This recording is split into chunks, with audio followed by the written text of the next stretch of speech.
Ask yourself a simple question. Is the world around you real? It seems like the answer should be pretty obvious. Of course the world as you know it is real. How else would you be able to interact with it? Perhaps a better question would be this. How much do you trust that the world you know is real? How much do you believe that reality, as you experience it, is constant and cannot be changed by external forces? Now imagine, if you can, an entity to which the very fabric of reality is like clay, able to be shaped and molded at will. Then imagine that this entity, this malicious, twisted, and unknowable horror, has taken a special interest in you. If you can picture such a scenario, then you may as well be standing in the shoes of James Talloran, a Foundation researcher assigned to SCP-3999. Talloran could only have imagined what the Foundation kept contained in an airtight cell all the way at the bottom of a kilometer-long shaft, and never expected that this was where his lifeless body would be found. Despite having the entity contained, the Foundation's only knowledge of SCP-3999 came from a text document discovered on Talloran's phone after his demise. Even their own records indicated that no such creature ever existed. Why? What could possibly shape reality in such a way that it could hide its own existence from the Foundation? And where was it now? The document on Talloran's phone yielded some evidence, seeming to be a long, rambling, and confused account of some sort of battle between a reality-shaping entity and the ill-fated researcher sent to examine it. Unlike many of the Foundation's documents, the entry for SCP-3999 is riddled with contradictions and strike-throughs, a confusing mess of information that makes piecing together the mysteries of Talloran's fate all the more difficult.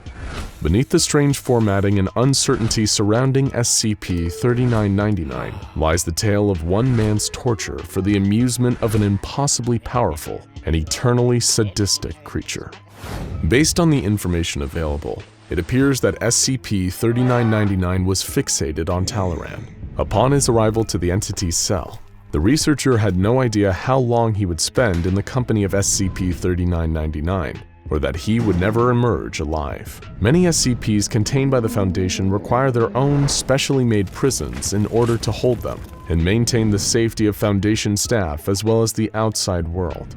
But imagine if an SCP could turn the tables, bending the world around a single member of the Foundation, using all of reality as their own personalized torture chamber. The list of horrors endured by Talloran is both exhaustive and incomplete, given the length of time he spent with the creature.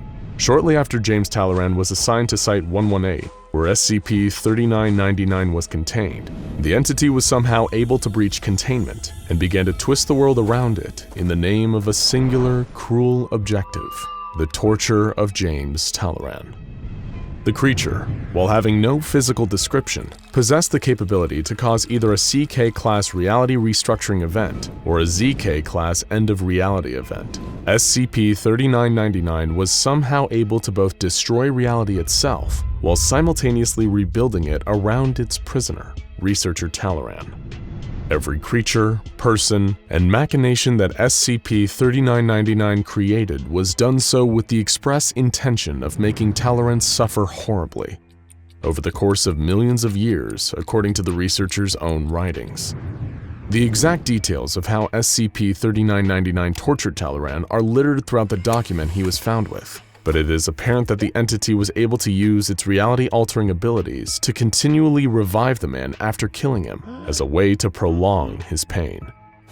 SCP-3999 seemed to be able to use its powers however it pleased, but focused all its attention and actions on causing misery for one man. It simply enjoyed inflicting suffering. One of the examples of the atrocities James Talloran suffered at the mercy of a cold, remorseless creature was witnessing the deaths of others. Although they were constructed and controlled by SCP-3999, Talloran saw trained Foundation security personnel drag 3 people into the cell. He recognized them instantly as his own family. Talloran was made to watch as his mother, father, and sister were executed with a single gunshot to the head by members of the same organization that he was a part of. All of Talloran's professional colleagues were also killed in front of him, followed by anyone and everyone that had come into contact with James Talloran, including the O5 Council. He was made to watch as they were systematically murdered one by one, all for the enjoyment of SCP-3999. At some point during the creature's torture of Talloran, there appears to have been some attempt to contain SCP-3999 within another SCP, SCP-2432, a room within a hotel now owned by the Foundation that appears to compel its guests to write exaggerated positive reviews after staying there. When introduced to SCP-2432, SCP-3999's ability to alter reality seemed to have the effect of creating a dimensional anomaly within the hotel. A crawlspace opened up in SCP-2432, leading to an almost identical room. The front door of this new room, designated SCP-2432-1, led to an alternate dimension that resembled the hotel housing SCP-2432. The rooms of this new version of the SCP-2432 hotel were a seemingly infinite, endless loop of rooms. This dimension also played host to a number of strange creatures, as uncovered by Foundation research teams that ventured there. Most notably, a creature resembling a male Homo sapien, calling itself Researcher Talloran. This being was dressed in clothing similar to Foundation researchers and appeared nervous and confused when approached by personnel, only to be executed when asked to be told the location of SCP-3999. Later during SCP-3999's 3 million-year torture session, James Talloran was interviewed with another doctor working for the Foundation.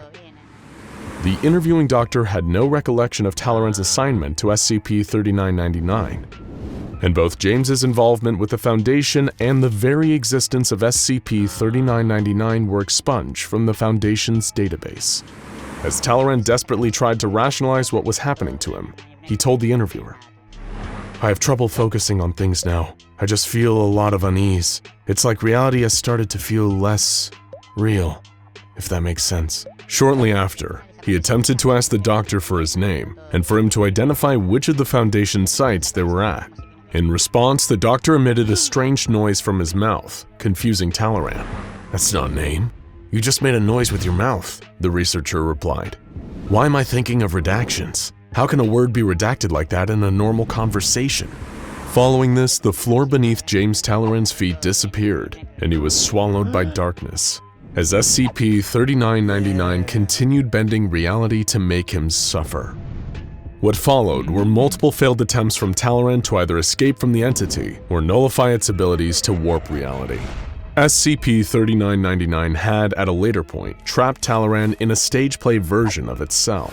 As James frantically tried to escape out of a nearby door, where he hoped to find reality, he was met with a solid wall. "I'm trapped in whatever this place is with this thing, and there's no outside reality anymore," he realized. Researcher Talloran tried to understand the entity, but SCP-3999 defied description. It was simply chaos.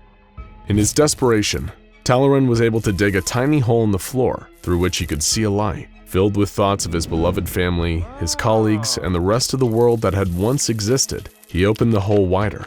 It is unclear what happened after this, but it is apparent that James Talloran was still unable to escape SCP-3999.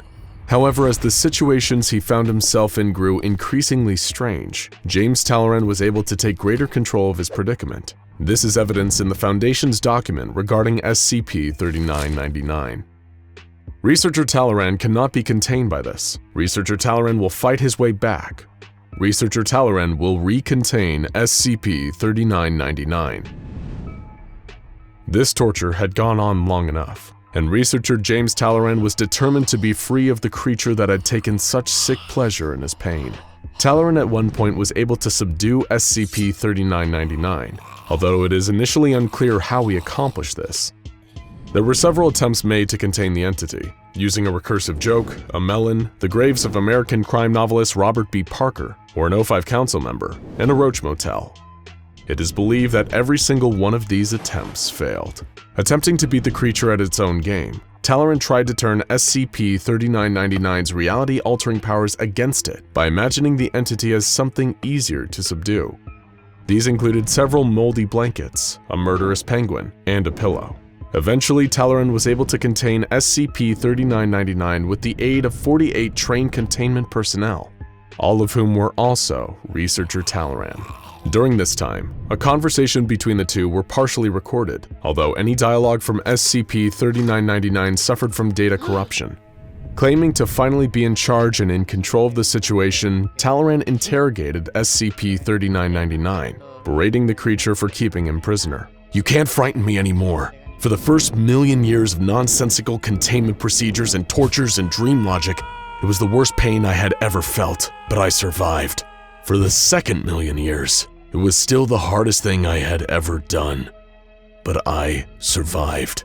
By the third million years, I was growing numb." The researcher tried to ascertain the exact nature and origin of SCP-3999, but to no avail. Vowing to fight the entity, Talloran told it, "Here's the thing about horror and weirdness. The more you reveal of it, the less effect it has. I am sick of your horror. I am sick of you." Afterwards, he was melted into goo for 5 years. It appears that shortly after this, Researcher Talloran managed to understand how to destroy SCP-3999. While the entity was immortal and virtually unstoppable, he realized its weakness, that it had to bond to another being in order to survive.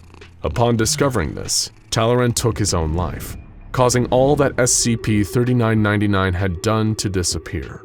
After Foundation researcher James Talloran committed suicide, reality reverted to its original state, before SCP-3999 had heavily altered it. His death freeing reality from the evil entity once and for all. The Foundation remains unaware of what SCP-3999 was or indeed is, and one can only guess as to why the entity subjugated Talloran to such terror and horror.